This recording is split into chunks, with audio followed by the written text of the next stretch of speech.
लाक्पामा नमस्ते आमा को बाबा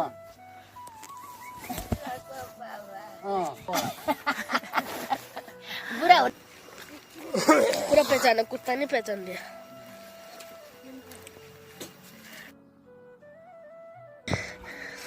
ओजीले कानै सुन्नु नमस्ते मम। कानै सुन्नु नमस्ते बल तल जा घोप्टी पनि नजे छोरा यो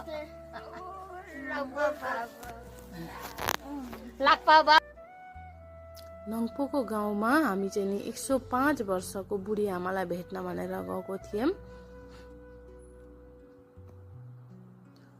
उहाँलाई चाहिँ नि हामीले केही खानेकुरा अनि सकेको जस्तो पैसा पनि अलिकति दिएर मामलाई चाहिँ नि आफ्नो खर्च अलिअलि दिएर राखेर हामी चाहिँ नि फर्कियौं।